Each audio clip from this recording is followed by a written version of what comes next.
উনি পল্টন থানার একটা মামলায় গ্রেফতার আছেন। সেই মামলা থেকে আজকে দুদকের এই মামলায় ওনাকে গ্রেফতার দেখানো হলো এবং বিজ্ঞ আদালত CW মূলে তাকে জেলখানা প্রেরণের জন্য নির্দেশ দিয়েছেন। এই মামলাটার যে ধারাটা হচ্ছে 120-এর বি, 161, 162, 163, 164, 165 ক, 420, 419, 409, 109 পেনাল কোডের ধারা এবং মানি লন্ডারিং আইন প্রতিরোধ আইন 2012-এর 4-2 এবং 4-3 ধারা তৎসহ দুর্নীতি দমন প্রতিরোধ আইন 1947-এর 5-2 ধারার মামলা।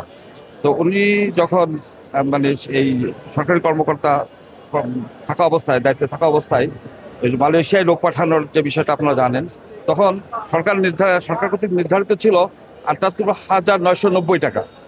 তো ওনারা শ্রমিকের কাছ থেকে এর থেকে ঢের বেশি টাকা ওনারা আদায় করেছিলেন।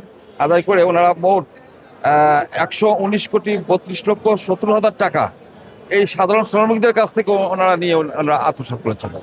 আজকে মূলত সেই মামলা আজকে যেহেতু দুদকের মামলা হয়েছে এবং দুদক এই মামলা তাকে সন্নিবেশ করে CW বলে তাকে জেলখানায় প্রেরণ করা হবে।